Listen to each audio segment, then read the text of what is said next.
Come on in, everyone. Come on in because we are here to review Married at First Sight, Season 18, Episode 12, and they are calling it I Just Want to Eat You Up. I just want to eat you up. And you guys know that normally I retitle all my videos, but let me tell you, Chef's Kiss, since we talking about eating folks up. Chef's Kiss, wonderful, wonderful title. And we're going to stick with it. We're going to stick with it. Anyway, everyone, please don't forget to like, subscribe, and also leave a comment for this video. I really need your help, y'all, to get my likes up, to get my comments up. And also don't forget to subscribe. If you've been here before, at least if you've been here more than 2 times, please go ahead and subscribe to my videos so that I can grow my subscriber count as well. I appreciate all you guys' help with that. Well, we got our answers, y'all, to a couple of questions. First of all, congratulations to Michelle. We know that we just had an inauguration here in the United States. We got a new president. And on the first day, he did a lot of pardons for folks that did some wrong things. But you know what? Michelle has done some wrong things on Married at First Sight. But it looks like she got a pardon too, y'all. She got a pardon. Let me tell you, the F up this week by David basically secured the pardon for Michelle. Now, and I know some of y'all gonna say, no, she don't get no pardon. Well, that's fine. If you don't want to pardon her, you at least gonna have to give her a reduced sentence. One of the two. She got something coming out of this. That's why she's so happy. Michelle wasn't over here grilling David because she wants David or she's jealous or anything like that. Michelle is over here grilling David, pleading her case on why she needs to be able to come out of jail and have her record fully expunged, or like I said, at the very least, a reduced sentence. I tell you, David showed his full behind. We told you from the beginning, don't never trust no man living in the basement apartment. Don't never trust no man living in no attic or the basement. They can't be trusted. Now we know what David's been down there doing in the basement apartment. And as he puts it, he sex texts and texts a whole lot of people. He had a whole list of them. By the end of the episode, when Michelle started drilling him like he was testifying before the Supreme Court, he had to tell so many lies to cover up the original lie. He had to tell so many lies to come up with the original lie. Geez, where is the truth in this? Now we know, y'all, when I get ready to talk about Madison and David, I know it's been hints on who's cheating with whom, wife swapping. Well, I'm pretty convinced that one of it's going to be David and Madison. Something's going to happen with David and Madison. But also, this also helps us put back the pieces from last week. And I said it last week that when what's his name? Allen came home, and remember, he wanted to leave and go to his apartment, and Madison was having a big fit about him being drunk, don't drink and drive. And I told you it had nothing to do with drinking and driving. It had nothing to do with that. Nothing at all. Now, here is what I think happened. That night they were out drinking was the same night that David now is talking about he was sending that text, which I believe he was sending it to Madison.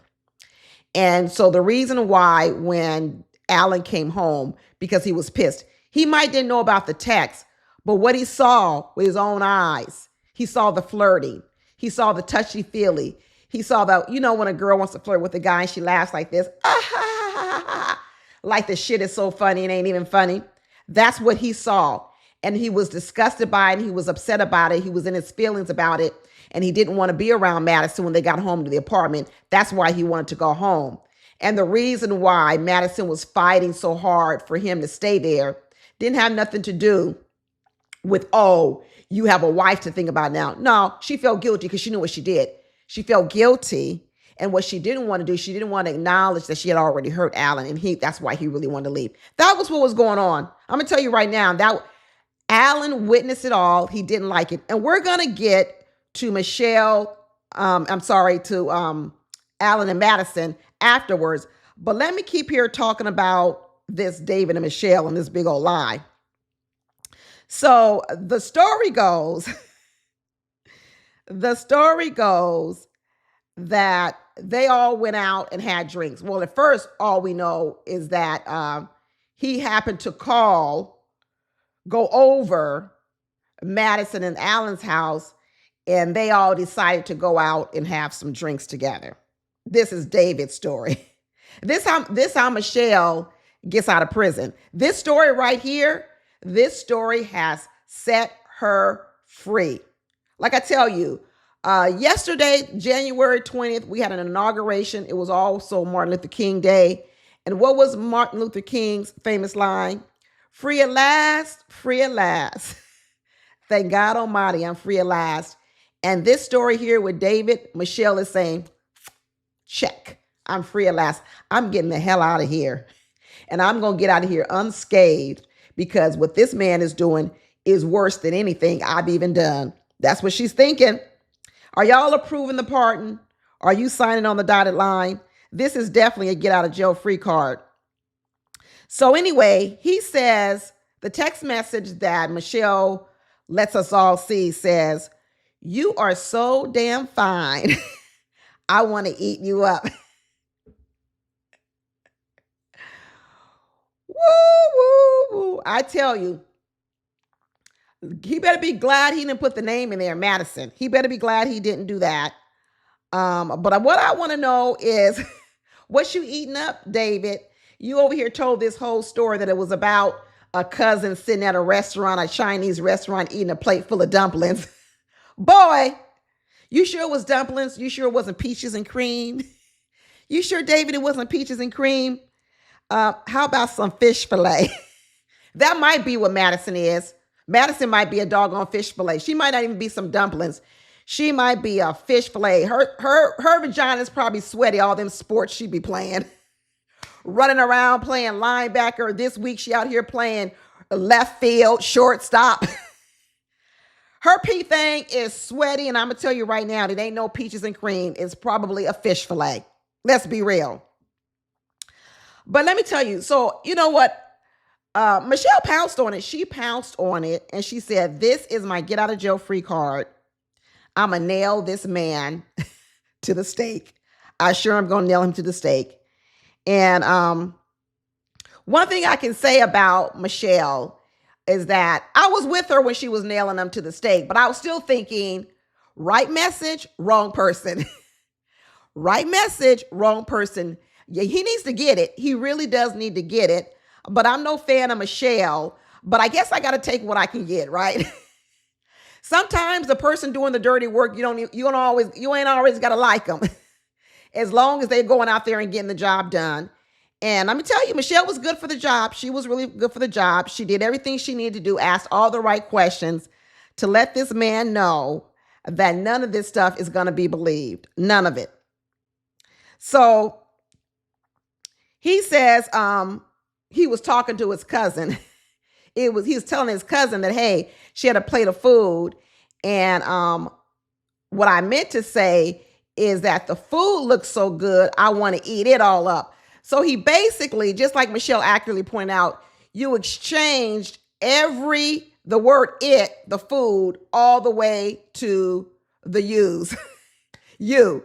He meant to say the food, it looks good, but he changed it for you.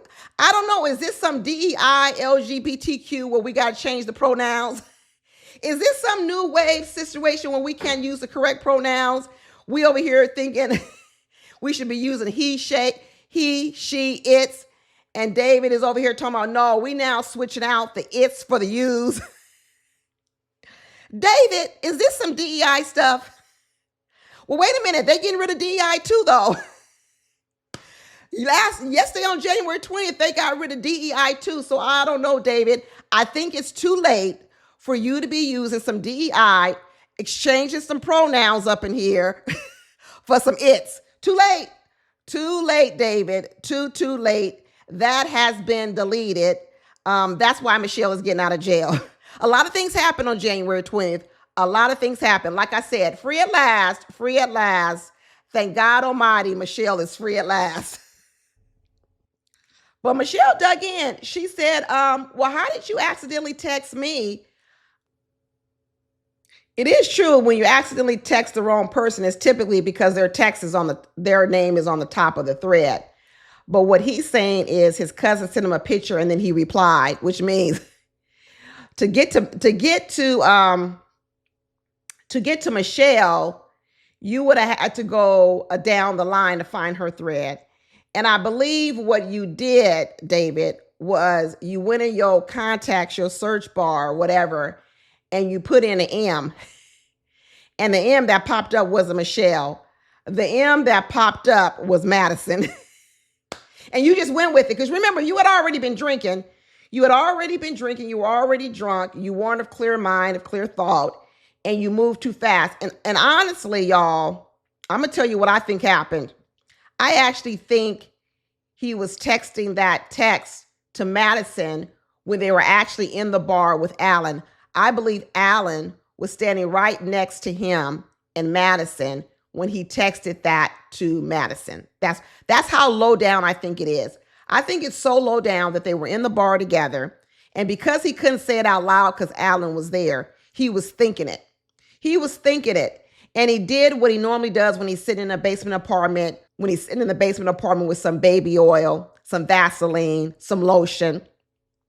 He picked up his phone and he started texting women random things. And that's when I think he did it. So Michelle accurately pointed out this whole idea that you accidentally sent me that message when you were trying to send your cousin. It doesn't hold up. It doesn't hold up whatsoever. But Michelle says, you know what? I'm not going to put you on blast in front of my family and anything like that. But I'm going to still have you go over here and meet my family, meet my dog, Walter. Walter. Why she named that dog Walter? That's like an old man's name, Walter. That's who Michelle probably really needs to be with. Michelle really wants a rich older man. She wants a rich older man. That's why she named her dog Walter, because she is trying to manifest herself a Walter in the husband. But she went over there. She had David meet her friend, her sister, her mother, and her friend's husband. And I'm going to tell you what, this family is going to be so mad when they see all the stuff Michelle has said about them. Michelle has literally basically called her family trailer trash. The way she describes her family, she was like they was poor, living in a whole bunk town. They was on food stamps. They basically were trailer trash. That's basically what she called her family. But you know what? Her family looked decent and in order. They really look like good people. And I'm going to tell you what, once again, here is Michelle still always believing she's a notch above people. She says she's a notch above David. She's a fashionista. She's really not. And then when I see her around her family, I'm like, dang, Michelle, you basically don't describe these people like trailer trash. And honestly, they look like really decent, wholesome people. They weren't missing no teeth. They weren't chewing on no hay, no straw. None of it. None of that.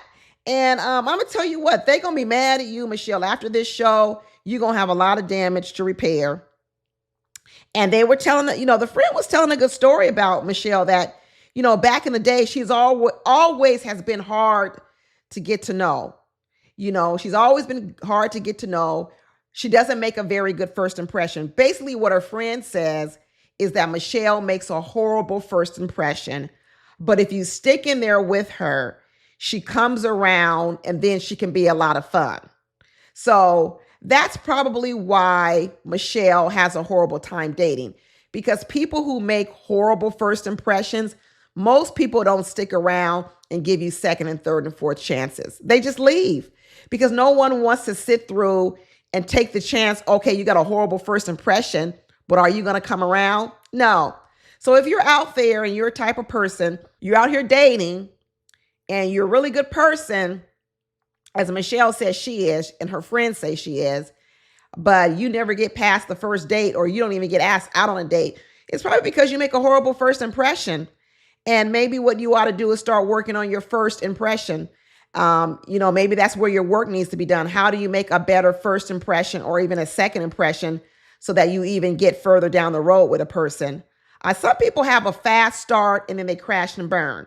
That's kind of like fast start, crash and burn. Great first impression, but there's no substance behind them. They sort of crash and burn. And then you have other people who may be long lasting. They will be a good partner, but they make a horrible first impression. So, maybe that's Michelle. Maybe what she needs to work on is doing a better first impression because, she's on all these after parties. She's so full of life. She's laughing. She's giddy.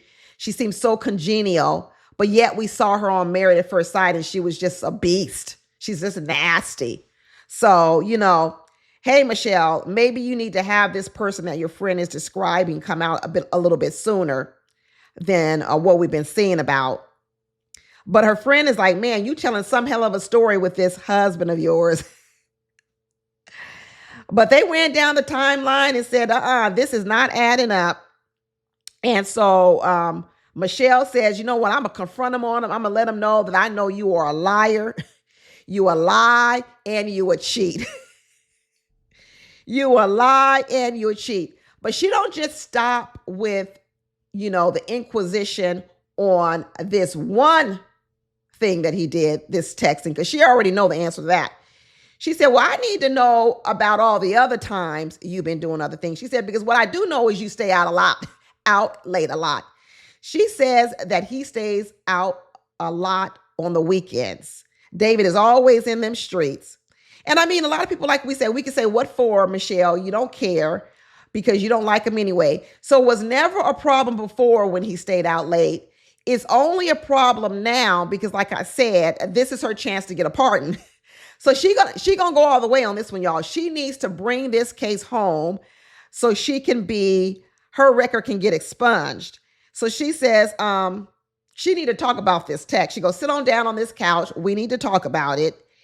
And let's go over this text you wrote about that says, it looks so good, I want to eat you up. David said, I'm sticking to the story. I said what I said when I said it. He been talking to Ike. I said what I said when I said it. And I'm sticking to the dumpling story. And then the other reason why it was really wrong and fake and it was foul, because he said he deleted it. Why would you have to delete it? If it was just such an innocent text to your cousin, like Michelle said, let me see the text from your cousin. Let me see the pictures of the food. What was the food? What was the color of the plate? What was the food item? What was so delicious? Let me see it. Show me the text. I deleted all evidence. What? You done gone and shredded all evidence? He said, yeah. Woo! I tell you, David, what did those dumplings do to you that you had to delete it? What did your cousin do to you that you would have had to delete it? Boy, oh boy, oh boy. Now, not only, David, are you a lousy saver. You can't save no money living in the basement apartment. You also are a lousy liar. So you're a lousy business owner. You lousy running a bar. You're lousy in your decoration of your basement apartment. You're lousy with saving money. You're lousy organizing your money. And now we know that you're lousy at lying. And the way that you've run down all these women that you text in the middle of the night with sex texting. It sounds like you lousy in bed too, because none of them really want to stick with you. None of these women really want to stick with you, David. So let me tell you, maybe the next thing we need to add to your list is that you were also a lousy in bed. And Michelle said, I am done with you because you a liar and you a cheat. David over here talking about, she's asking him, well, all the different women you've been texting or going out with. He said he went out with Danielle because he got her some coffee the other day. He met her on Tinder. Jackie, who's his best friend. Okay, now. Roxy, he also dated her on Tinder. I don't know much about all the dating sites, but I do hear that Tinder is definitely the one that's known for just wanting to hook up. Am I right, young people out there? Everybody out there in the dating world on the dating apps, please correct me if I'm wrong. Is Tinder the one whereby they just want you to hook up? Hook up. Is that what it is? Michelle said, I know you lying, David. I know you lying. And be honest with you, this isn't something a married man should be doing, running around texting all these people. So she said, my feelings was really hurt My feelings are really, really hurt that you did this. But she says, but I'm going to get over my hurt feelings because I'm about to get out of jail free. She goes, it's going to be worth these hurt feelings that now I can redeem myself. So there you go, Michelle. You've received a presidential pardon, or at least the very least, your sentence has been reduced. You are free to go. You are free to go, girl. But the person we can't let out of jail is going to be Madison. Put her in the jail, lock her up, put her under the jail. Because this gives a whole new meaning now, y'all. To remember when Allen and Madison got married, and Madison's father had the audacity to walk up to Allen and ask Allen, have you been tested? Y'all remember that? Have you had an STD test? He was asking the wrong person. He was asking the wrong doggone person about have they been tested. Come to find out, Mr. Madison's daddy, you should have been asking your daughter that. Looks like you should have been asking your daughter that because your daughter is over here flirting with married men. What did Nene Leak say? Keep your legs closed to married men. Keep your legs closed to married men. And let me tell you, we do know that Madison doesn't have a lot of respect for Allen. We know from the very, very beginning that Madison looks at Allen as weak. She basically said it to him in the very beginning of the season when she said that he was a pushover. And for Madison to do what she's doing in front of Allen's face further shows you what lack of respect she has for Allen and how she thinks she can run over him.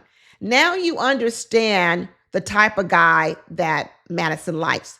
She likes street guys. She talks about how poorly she's been treated in the past by the men she's dated. But I'm going to go with the fact that she is doing some unseemly things with David at this point. So now you can understand she's going back and being attracted to the very men, the very type of men that dogged her wrong before Married at First Sight. Here she is going back to them. The men that always like to go to the gym, the men that are flirtatious, sending texts talking about, I want to eat you up, right? The men that don't have very good morals, because here you have David over here infringing upon Allen and Madison's marriage. So Madison is doing what she does best, okay? She's doing what she always does, and she's not going to come out with a different result. And you can tell that she doesn't have a lot of respect for Allen. She's always insinuating, sometimes just blatantly saying that she thinks that he's weak. And you know what? She sat there and flirted with David at that bar with Allen standing right there because she doesn't respect Allen. And she feels like she could just run over him. And when he saw what was going on, just like he said last episode, he says, I see Madison the way she hugs David. And I say, why can't she hug me that way?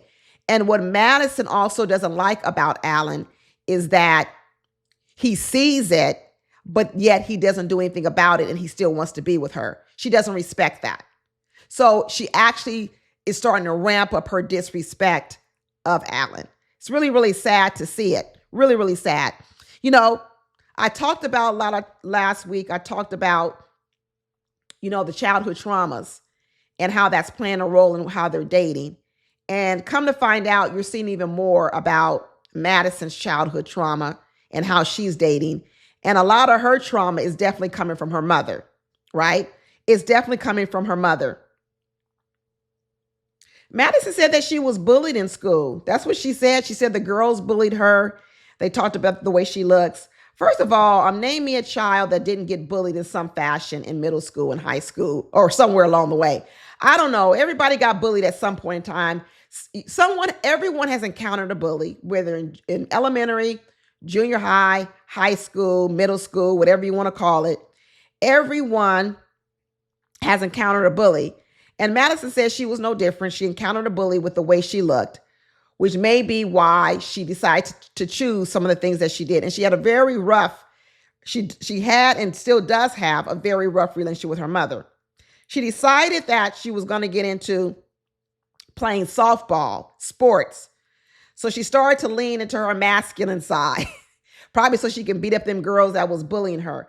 She definitely leaned into her masculine side. Looks like she started to maybe more gravitate towards her father since her relationship with her mother was so horrible. And I'll tell you this about women in sports. People really need to think about how they balance out their daughters when their daughters are also in sports. Originally, lots of people, this is back in the 70s or the 80s, a lot of people started putting their daughters in sports because they wanted to teach their daughters to be leaders. They wanted to teach their daughters self-confidence. Well, now here we are in the 2020s, and what you sometimes see about women in sports is they overdevelop their masculine side and they underdevelop their feminine side. Okay? So imagine in the 70s or 80s or whatever, you felt that the women didn't have enough balance between their feminine side and also, I guess, maybe being able to be a leader in the world and have self-confidence. Got it. You introduce them to sports where they can learn confidence, they can learn competition. And then what happened is, I think in some cases, some parents have immersed their kids, their daughters, so far into sports that it overdeveloped their competitive side and their masculine side. And so when they reach maturity as a woman, now what has happened is their feminine side is underdeveloped and their masculine side is overdeveloped. So parents need to watch out for that. They need to maybe try to have a more balance, because when you look at Madison, she's definitely out of balance between her male energy and her female energy. She's heavily in her male energy. She's also running away from her feminine energy. You see, the only feminine role model that Madison could have had in her family would have been her mother. But remember, she doesn't like her mother. She doesn't like anything about her mother, nothing about her whatsoever. So as a result, she tries to distance herself from any sort of behavior that her mother might have, because in her mind, that's going to represent what female energy looks like. Even if the energy of the mother was wrong, she's still going to identify that as that's what female energy looks like. And so I don't want any parts of it. I want to be more like my father. And so she overdevelops her masculine side. The truth of the matter is, the more that I look at Madison and I hear what she talks about, and she talks very disparagingly about her mother for whatever reason. I believe her mother probably had problems with alcohol. Madison, it seems like she might be a lot like her mother, because Madison loves to drink. She loves to go out and drink. But where she puts herself a notch above Allen in drinking, because she drinks a lot, is she punks Allen, tells Allen, you can't handle your liquor, but I can. So the drinking part with Madison hasn't become the problem. She doesn't realize that she likes to go out a lot and drink. When she puts herself above Allen, she says, because I can hold my liquor like a dude. I can hold my liquor like a dude, right? Because she's got so much muscle mass. Well, Madison, I think that all that alcohol messes up your metabolism, building all that muscle. I don't know. I'm not a nutritionist, but I think alcohol disrupts your muscle mass. But hey, anyway, Madison is telling the story of how she grew up lower income. She grew up on some food stamps, and she's recalling all of these stories of, like her 12th birthday party, when her mother showed up, and as she said, her mother made a fool out of herself. You don't like your mama when you on national TV talking about your mama made a fool out of herself. Oh, Madison don't like her mama. She don't like her mama so much so that she doesn't like who her mother is. She doesn't like what her mother represents. And as a result, she's even afraid of being a mother herself, because she's afraid that she will be a mother just like her mother is. You see, she can't even get in touch with her own feminine side, her own maybe possibility to want to have children herself, because she's so busy trying not to be what her mother is. And so as a result, if she doesn't want to be what her mother is, that means she may not want to have kids herself. I'm not saying everybody has to have kids, but when you don't want to have children, you need to make sure that the reason why you don't want to have children is just because you don't want them, or hopefully you're not trying to figure out how not to be like your mama. And the way you don't be like your mama as a mother is, you say to yourself, well, I just won't have any kids. That way, there's no chance I could be a horrible mother like my mama.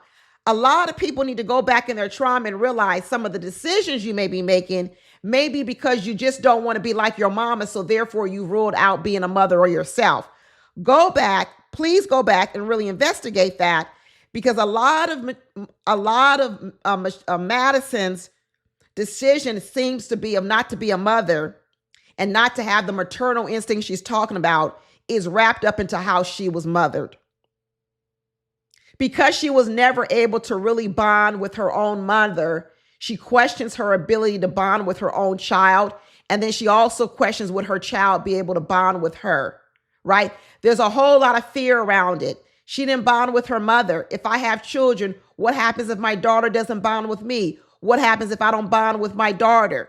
So the fear surrounding it then just makes it by default, then I don't want to do it. That's why Madison has leaned so heavily into her masculine energy. She really wants to run away from as much feminine energy as she can. And let me tell you, what is the most feminine thing that you can do? Have a baby. Have a baby. That's the most feminine thing that you can do.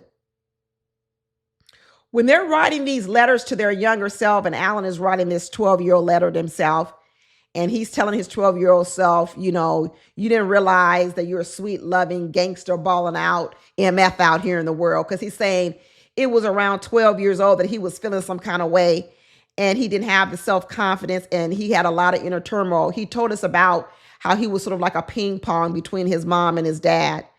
And he said he had a lot of feminine energy around him. He was raised by women and sisters. His dad was there, but the strong influence in his life came from his mother. A lot of people today in the dating world, a lot of the women, you hear a lot of women in the dating world complain that men aren't men. Men are too soft. Men are too metrosexual. The men are too feminine.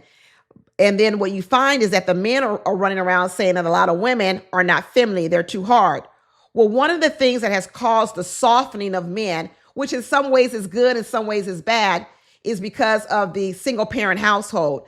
A lot of boys are being raised in female households.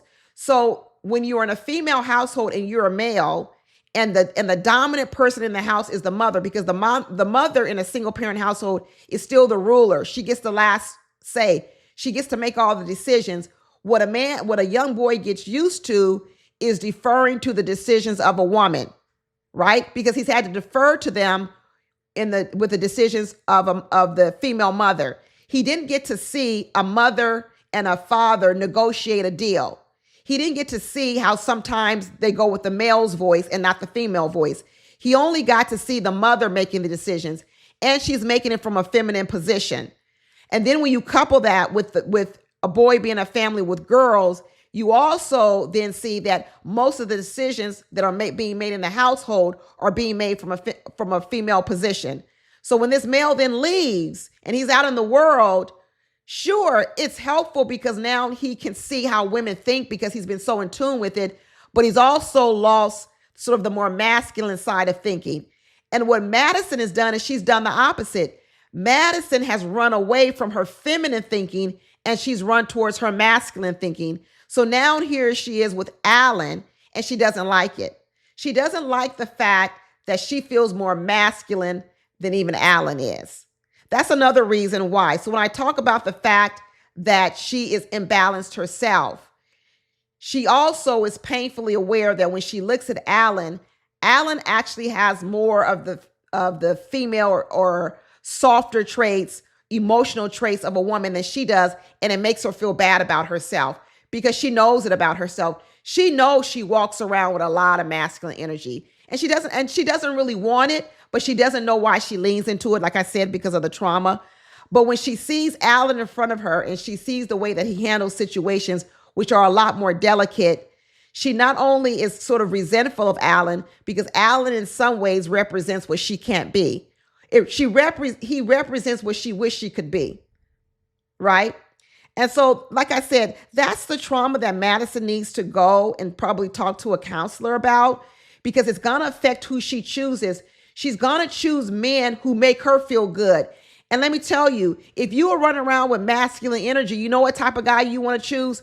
A real strong alpha male with strong energy, because that strong energy of the man makes you feel better about yourself. So as opposed to you trying to soften yourself so that you can be with a different type of guy, right? What you do is you want to stay in your same masculine, but you need a more masculine guy to come in and lord over you.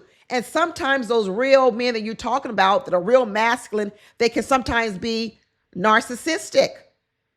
Okay? Sometimes they can be, don't care about you, don't care about your feelings. And then you get that negative part. So everybody in their dating world, Madison included, when you're not getting what you want out of the dating world, the answer isn't always choose another person to date. That's not always the answer. Sometimes the answer is you actually need to change who you are so that you can be with some of the people that are already there.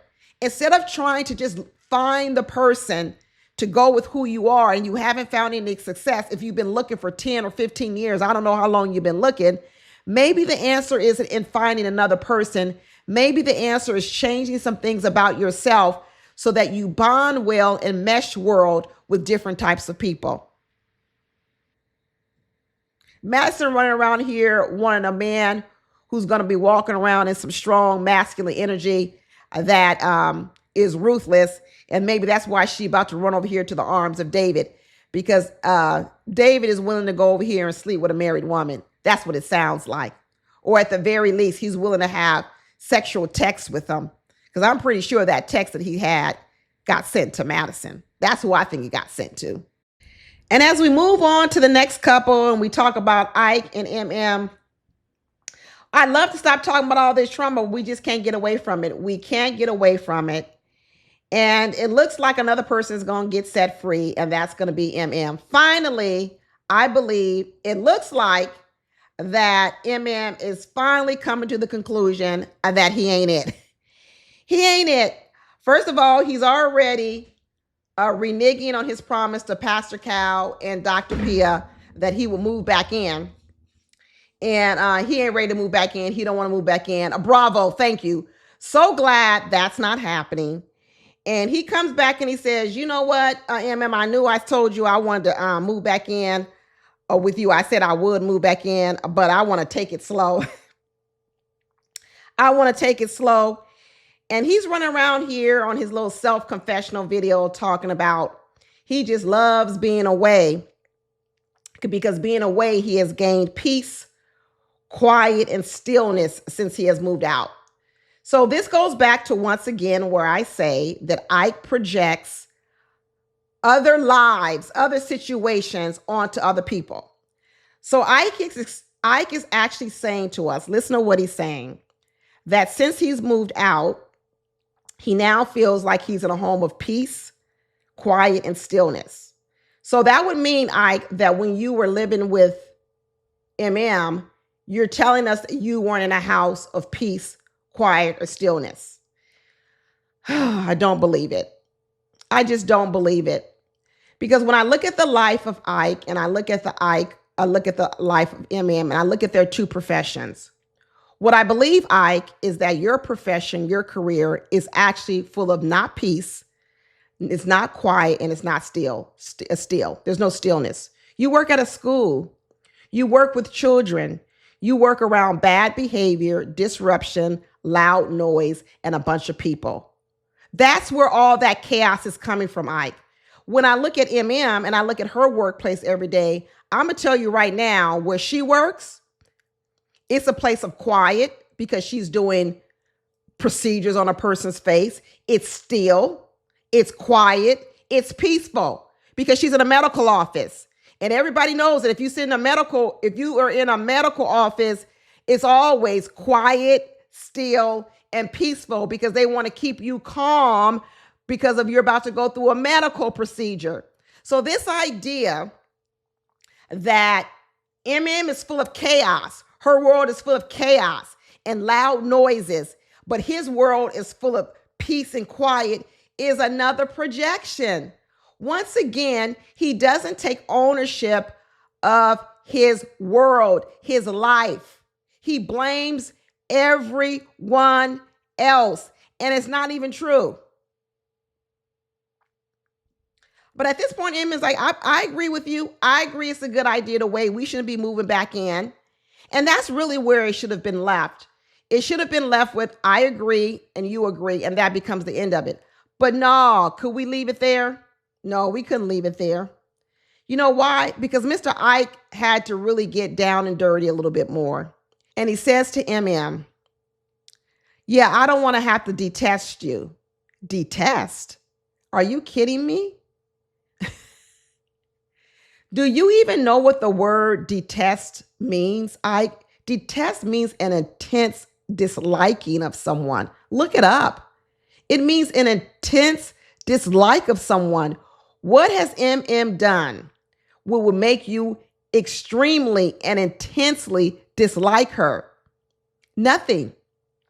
Whatever she may have done, whether you believe that she was assertive, whether you believe that she asked you to get in the shower because you didn't want her to get in the shower, whether you believe that she doesn't accept your answer for your answer, that still does not equate with having an intense dislike for someone. And you sat on this show, just like you darn near called a predator. You said, I don't want to have to detest you. And he said, truthfully, it's hard to even be in a space with you. What? It's hard to be in a space with her. He acts like this woman is this horrible person out here. He starts talking about he's uncomfortable and even has anxiety around her. Oh my gosh. Oh my gosh. Why is this man on this show? He's not even fit to be around children. He's not fit to be around other people. He's damaging.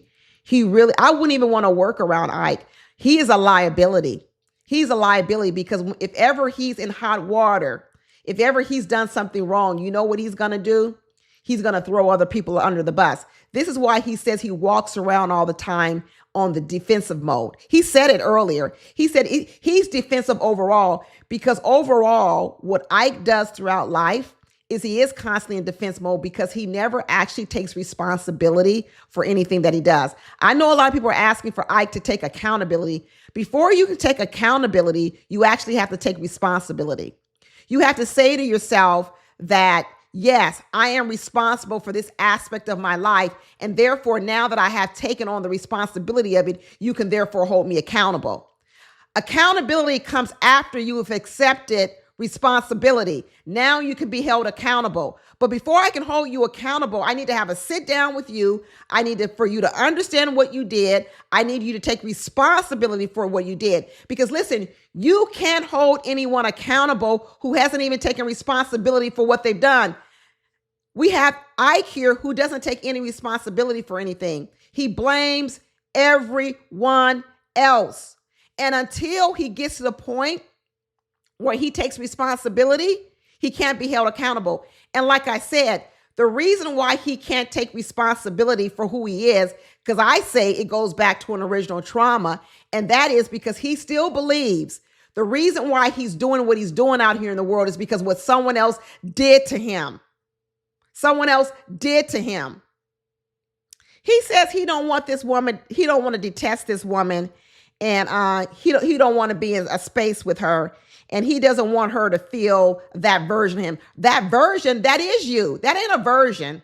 That is not a version, Ike. That is you. Once again, an imaginary world where Ike believes the version that he's with Emem is a different version than who he is with everyone else. No, Ike, that is you. Once again, like I said, he doesn't know who he is.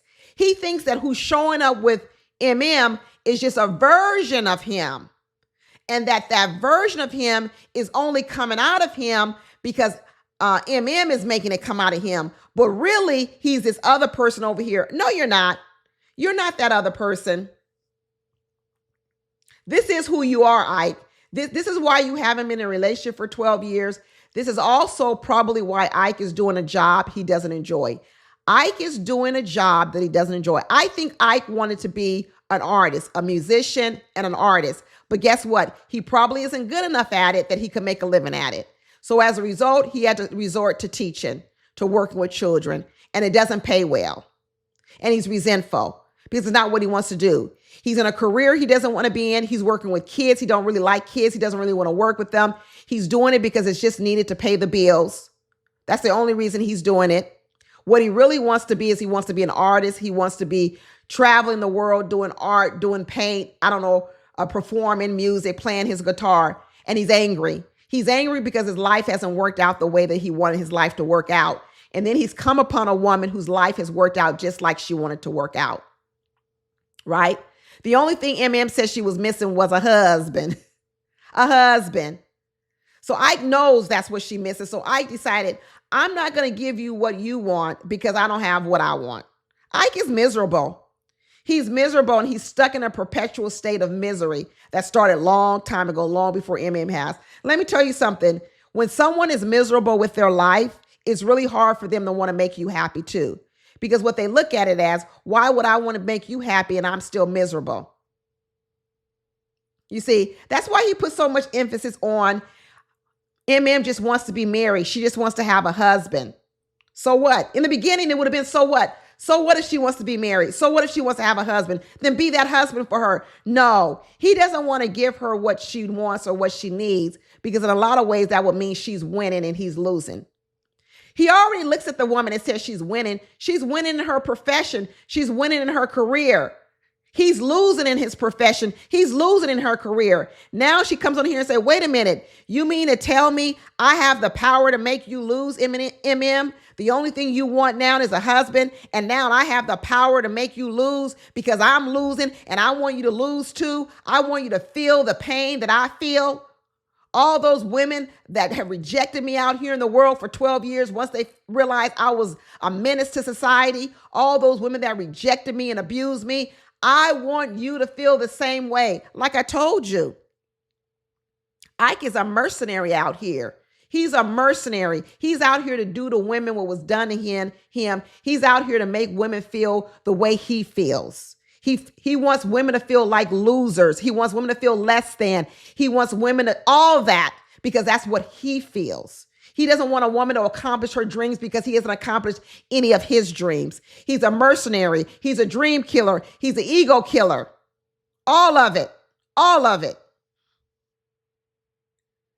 Well, once they settled and said, hey, you know what? It's a good idea we don't move in here. Emem then says she's going to fall back. Okay, I was with you, Emem. I was with you. I was right at this point, Emem. I'm still with you. Let me tell you when I let my head drop and say, don't do it, Emem. Don't do it. She said she's going to fall back. And then she tells the man, but I would like to see you have better efforts with your communication. Why? Why? Why, Emem? Why do you need to require that of him? He's trash. You've already determined. I know you've determined it, Emem. I know you know. I know you know. So why at this point are you now requiring something more from him? Why are you now laying out the rules and what you want him to follow? Why? Because if in the end you're not going to be together, you know that he's not the one for you. Why are you still now coming back with some rules? Because Emem is a rules follower. She is. She is a rules follower. And what that can come off as, it can come off a bit controlling.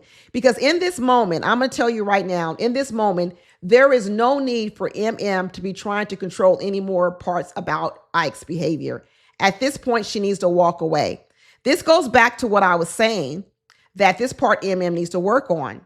She needs to learn how to not have to over-insert herself in situations where her help isn't needed.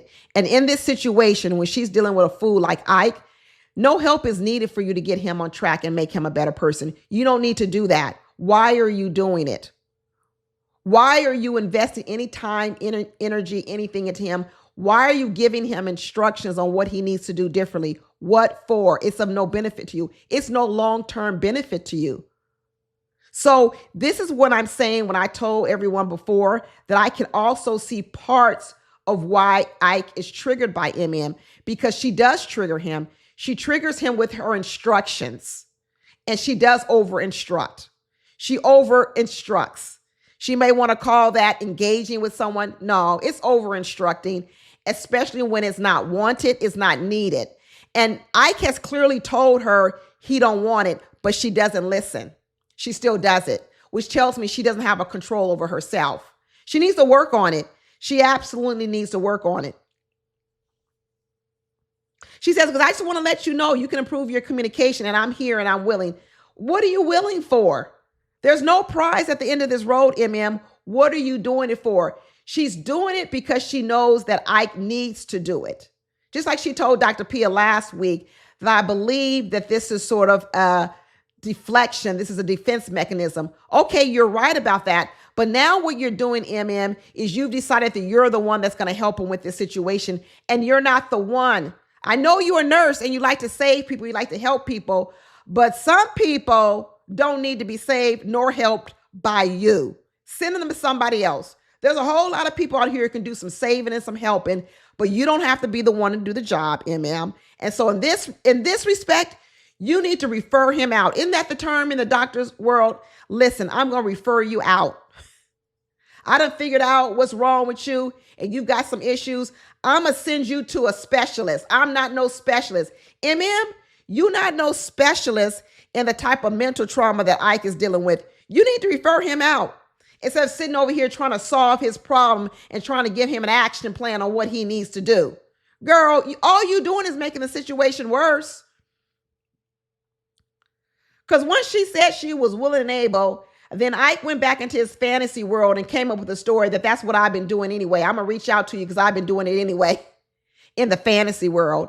In the fantasy world, he's been reaching out to her, and MM quickly pointed out to him, because remember, Ike lives in a fantasy world and MM lives in reality.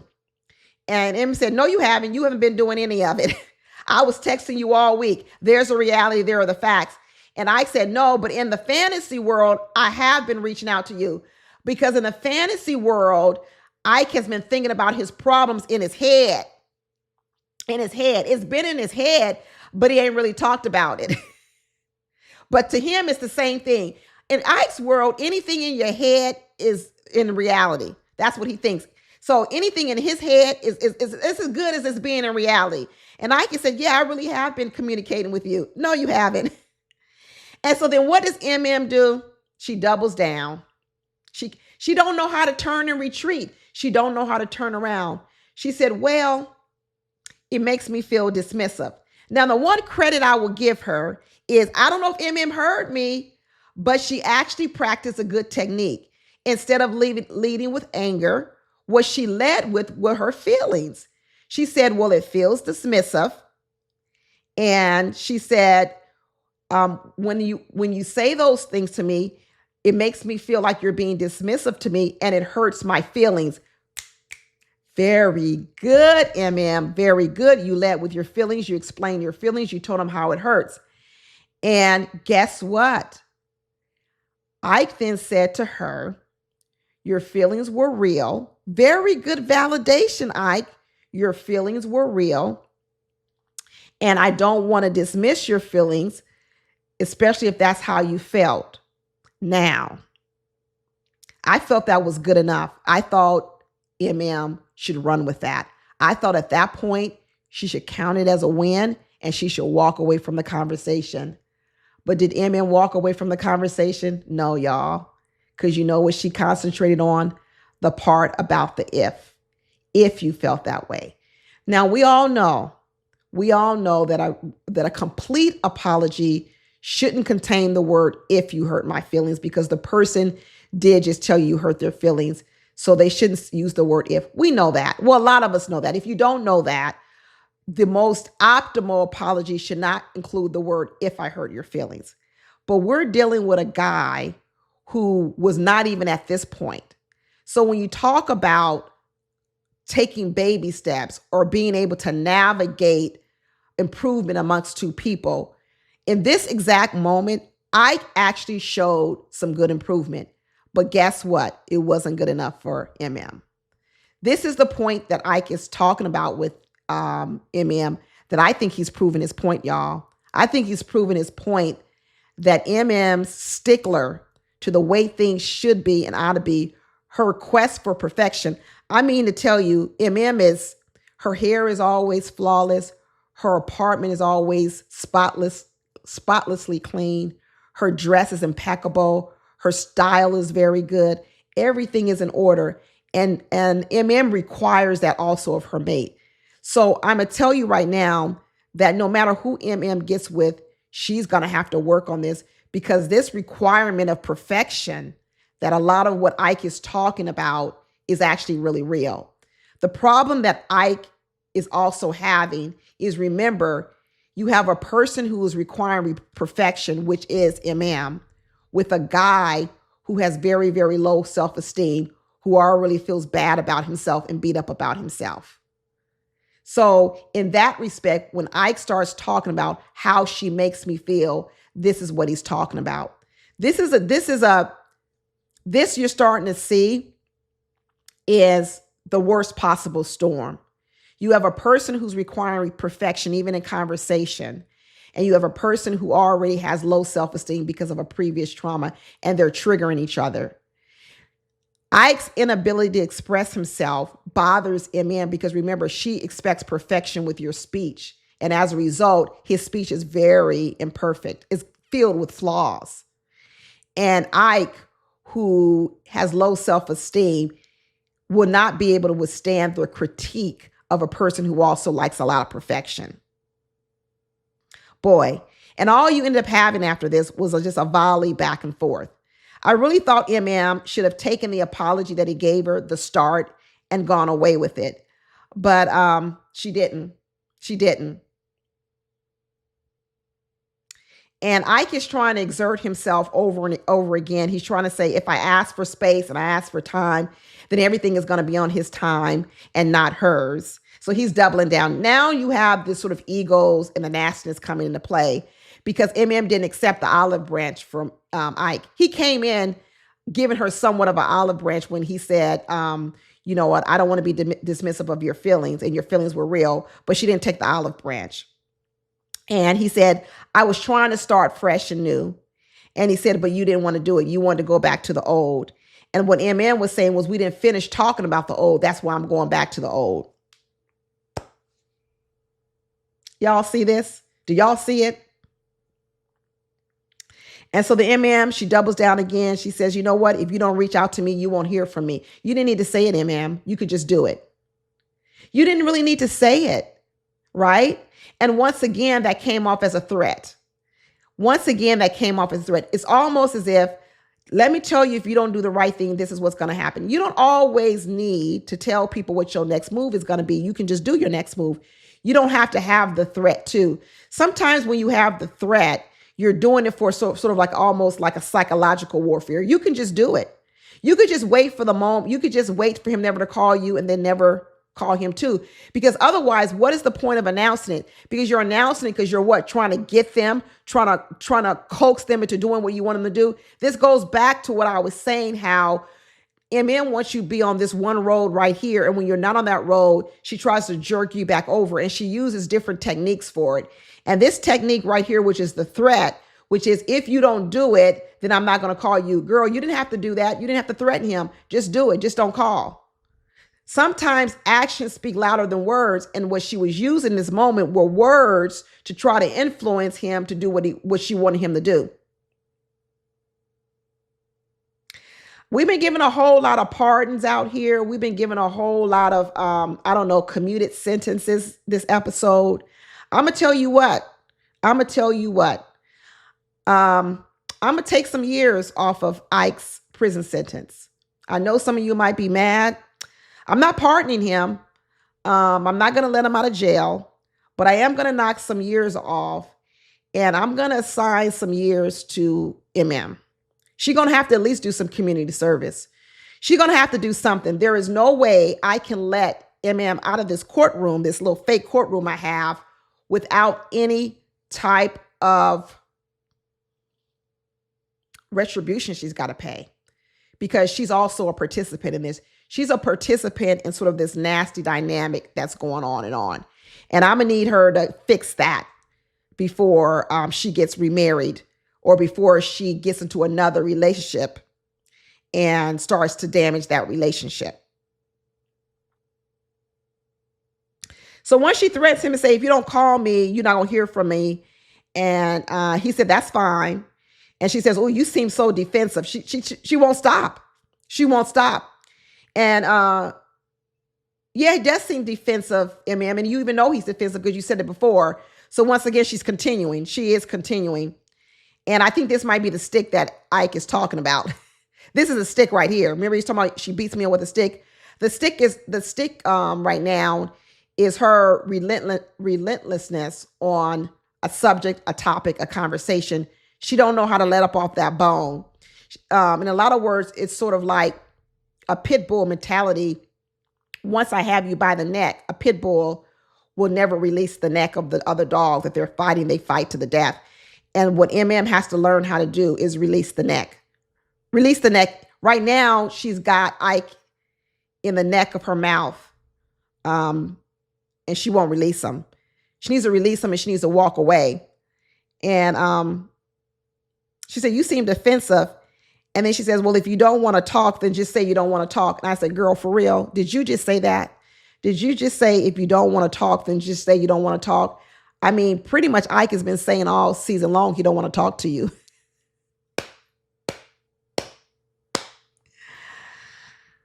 This is what got Ike his sentence reduced. This line right here, when she said, if you don't want to talk, just say you don't want to talk.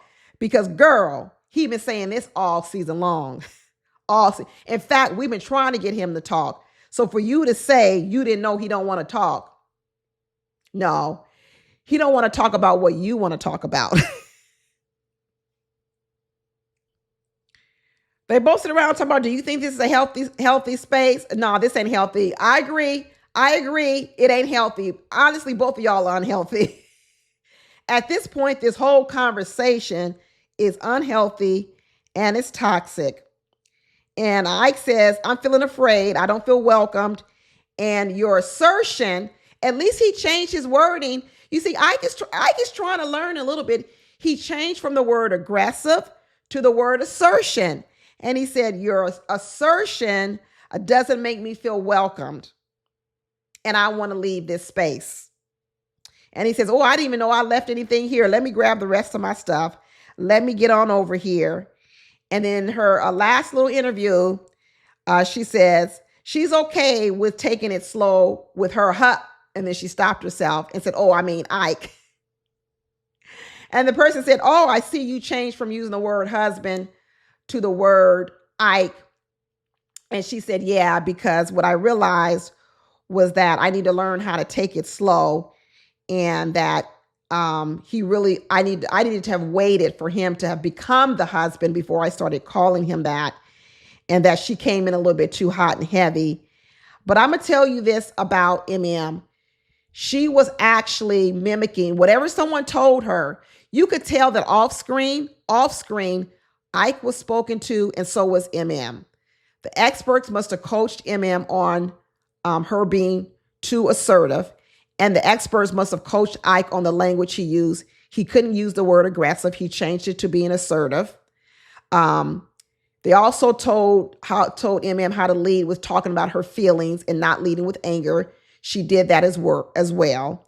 And so you could see that both of them made progress in this conversation with their new speech patterns that they've been taught. But they only lasted for a little while before they reverted back to their old ways.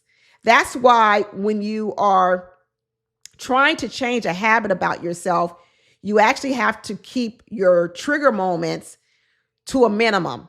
Because when you're trying to change a habit, you can't stay in an hour-long conversation, because you really only, when you're young and growing and changing a habit, you only have enough stamina maybe to last 15 minutes. After 15 minutes, you're going to revert back to your old ways. So if you stay in a conversation too long, you do well the first 10 or 15 minutes because you got your new tools, your new techniques. But if you stay there after 15 minutes, you're going to be back on the ground in the mud where you were before. And that's what you saw happen with Ike and Emem's conversation. Because initially it started off okay. They both were practicing their new techniques.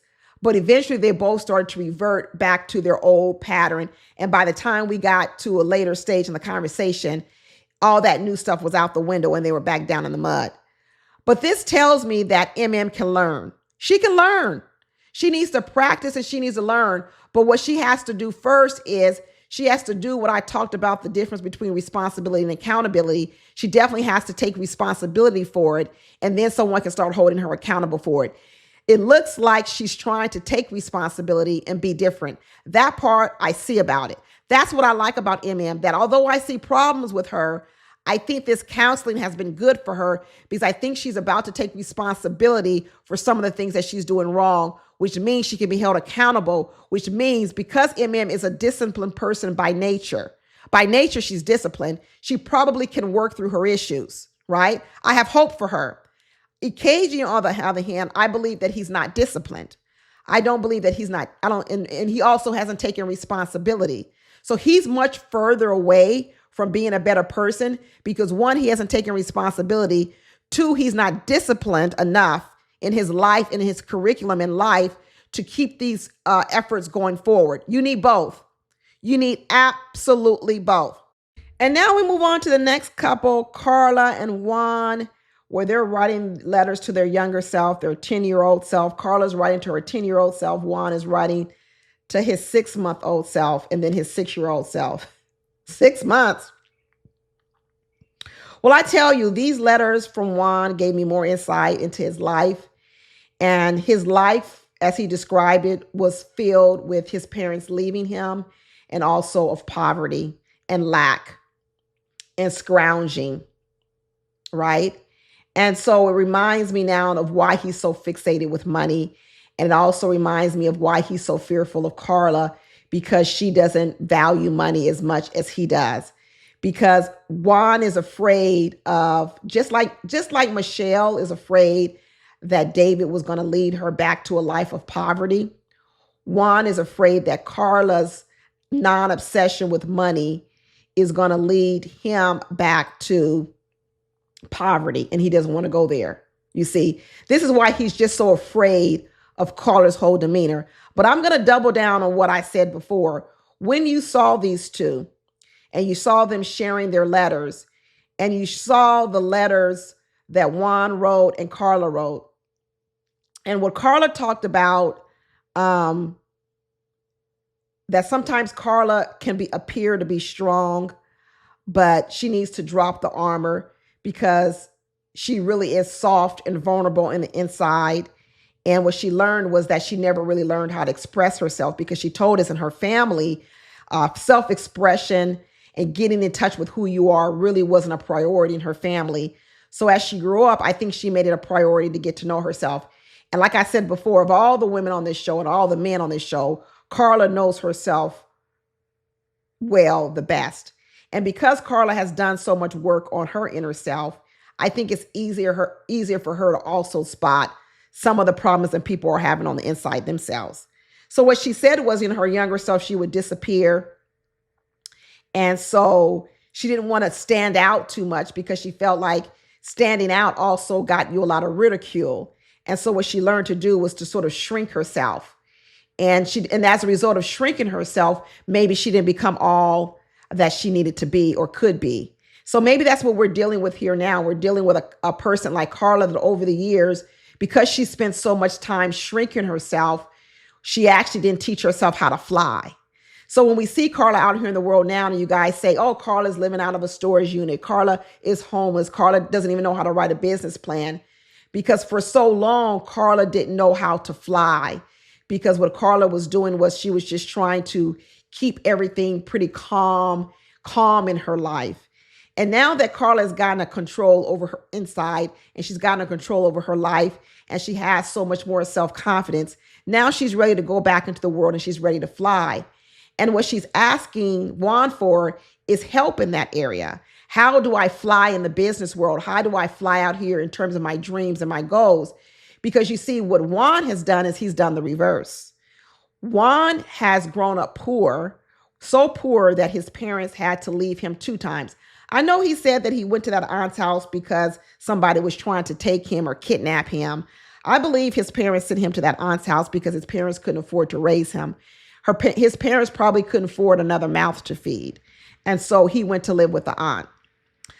Because like, as he mentioned, the parents left him another time when they came to America. And then they went back and got him again and they were poor. They were poor. So Juan knows poverty. He knows lack. He knows struggle in that way. Karla doesn't talk a lot about struggle and poverty.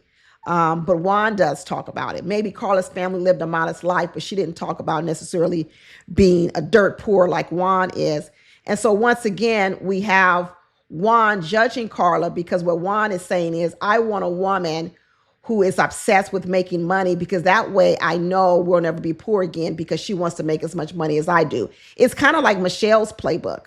It really is a lot like Michelle's playbook. And in fact, if you think about it, maybe Michelle needs to be with Juan. Maybe Michelle needs to be with Juan because they both are fixated with the outer appearance and making money. And what they don't value is they don't value the insides of people. They only value your accomplishments and those accomplishments that turn into making money. Let's be real. That's what they value. And that's why Juan doesn't see a lot of value in Karla. He sees her as a liability. When the truth of the matter is, Karla has a healed inner person. Her inner child has been healed. So now what she has to do is she has to take that healed inner child, express it outwardly, and now she can accomplish some of her career goals. Juan, on the other hand, has an inner child that has not been healed. All those tears, all that emotion that he was having was because he has an unhealed inner child. And what he doesn't realize is the unhealed inner child is preventing him from accomplishing a lot of his professional goals. Because the inner child, that unhealed one, is making a lot of decisions in his life and he doesn't realize it. He's making a lot of decisions based on poverty and lack, what I talked about before, a poverty mindset. And that poverty mindset of that inner child is probably making him make some bad decisions out in the business world. And like I said before, he doesn't value Karla, but Karla could have helped him heal his inner child, which would made him make even more money than he even thinks he could make. She would have helped him and he would have helped her. These two actually have the potential to be a good couple. They actually very, very did. It's unfortunate that Juan didn't see the value in Karla or hasn't seen it. Right now, he's been able to visit the family. He went over there and saw the mother and the father. I'm glad that Karla introduced him to her family. I'm glad that the parents were willing to meet them. I know the parents didn't want to be on camera. I respect that. But at least they did support Karla and they met Juan and he said he ate good. He ate good. He didn't have no dumplings. Did you have some dumplings over there? Nah, he didn't have no dumplings. He had some ribs, some carne asada. He had a good time, good conversation. And so I think he enjoyed his visit. But here's the problem. Will Juan still want to be with Karla? I don't think so, because like I told you before, the person making the decisions in Juan's life is the unhealed inner child. And the unhealed inner child is scared to death to be poor and to be broke. That's who's calling the shots in Juan's life. So he can see all these good things about Karla. She's wonderful. She's beautiful. She's got a sweet spirit, a good soul. She comes from a good family. She comes from a good loving family. All these things he can see about her, and he is acknowledging, you actually see him acknowledging it. But when it comes to the final decision on do you want to be with her, I keep telling you who's making the decision in Juan's life is the poor, neglected, poverty-stricken little child. And what that little child is saying was, so what about all that great stuff about Karla? She ain't got no money, and if we get with her, we're going to be broke again. We're going to be just like we were back in Columbia or New York, when we was broke and we was homeless and our house got foreclosed on and we got kicked out of the house. And everything is going to be on you to bring in all the money and we're going to be broke again. And what that inner child is going to say to Juan is absolutely not. You cannot be with her. It's too risky. And what Juan is going to do is he's going to make a decision based on his inner child. And he's not going to look at the bigger picture with who Karla could be to him. And he's going to lose again. He's going to lose again. Too bad. Too bad. Like I said, trauma isn't just from your past. Trauma is carried through to your future and your present. Anyone out there, and I'm telling you, when I say anyone, I mean all of us. We have trauma from our past. And if you want to improve the chances that you will be successful, if you want to, and I mean successful in life, in relationships and career, you need to go back in your life and confront all those wounds from your childhood. You can't run away from them, because they will travel with you no matter where you will go, and they will influence all of your decisions, all of them. So go do the work, people. Go do the work. And last, we'll go here with Camille and Thomas.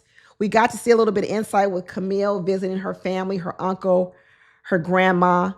And you have Thomas over here starting to get a big picture once again on how Camille is where she is. We all got to see it. Once again, we go back to these young women in sports. And Camille was a baller. She was a high school basketball star. She learned how to be athletic, a leader, a competitor. And now she's doing all that in this relationship with Thomas. Because like we said before, she's competing with Thomas. Who's the blacker person? Who knows how to dress black? Who knows more Black history? Who knows this? She's competing with Thomas in the area of blackness. She's a competitor. She learned how to do it in sports. Be careful. Be careful, people out there raising young children, young girls. Be careful about putting them so far, immersing them so much in this competitive world that when they get out here in the world, they don't know actually how to bond with a person of the opposite sex because they're too busy competing with them. Camille has spent a lot of times putting herself on a pedestal above Thomas. She's smarter. She's more black than him. She got to tell him what everything to do. She's more evolved. She knows how to dress better than him. It's all that competition too, and as a result, she also was placed as a leader in her house. She was the oldest child, right? So she was an older child to her siblings. And now here she comes in this marriage and she's trying to lead a grown ass man that's 10 years older than her. She needs to sit down. She needs to be benched, as a term to use. Put her on the bench. You need to learn how to play the bench, Camille. Learn how to play the bench sometimes. You don't always have to start. You don't always have to be in front. You don't always have to make the decisions, especially when you're with a capable person. You're now with a capable person. Thomas is capable. He's capable of taking the lead. So Thomas is asking over and over, I want Camille to get in touch with her more softer, vulnerable side. He has said it a million times over. I'm going to tell you what, Thomas stayed with a woman for 9 years and then he left that woman. So one thing that we know about Thomas will suffer through a relationship and then leave in the end. If Camille does not get a hold of this part of her where she likes to put Thomas down or act like she's so much better than Thomas because she's competing with him, he will leave her. I'm going to say it again. He'll leave her. Maybe not in year 1, maybe not in year 2. Maybe he'll wait 7 or 8 years too. You see, because what will happen to Thomas is it'll build up. It'll build up. Camille, if you have not seen your playback of this whole season, you need to tone it down, girl. You're on a dangerous road. You are on a very, very dangerous road. I remember on the very beginning episode of the after party, that's why I believe Camille and Thomas they're still together, because on the after party, Emem was on the after party, and at the after party, she had said she had just had brunch with Camille and Thomas. I said, well, if you having brunch at the after party, that means they're still together.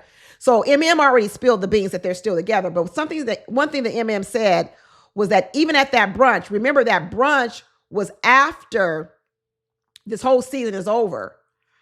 Camille said to Emem, tell Thomas how lucky he is to have a wife. You see, there it is again. That means even to more recently in filming this after party, Camille is still walking around talking about how she beaten Thomas, how he's lucky. You see, she can't admit that she's lucky too. She can't admit that maybe Thomas is better than her in some areas than she is. She still has that competitive spirit where she likes to win. She likes to be over Thomas. She wants to be the leader. She is going to need to beat that spirit down in her marriage. She's going to need to beat it down, because if she doesn't beat it down, it's going to cause a problem with Thomas. Thomas is patient. To stick with someone for 9 years and slowly let that relationship die and then cheat on her and leave tells me that he sat in that relationship for a long time and he suffered. So he's patient. He's slow moving, but don't take that for that he's happy, Camille. If you're watching this, don't take it that he's happy, because what Thomas is probably doing is he's not speaking out as much. But Thomas has said more than one time, even on this episode, I need Camille to get in her soft space. I need her to get in her soft space. She needs to get there because he's not happy with her always being in this harder, masculine space that she likes to be in. So I know Karla sometimes watches my video. Karla, if you watching my video, go back to your girl Camille, tell her what I said, and tell her if she don't do it now, it's going to cause problems later down in the relationship. Karla, can you carry my message to her? Please carry my message. That's it. That's all I got, y'all, for Married at First Sight this episode. And I will talk to y'all later. Bye.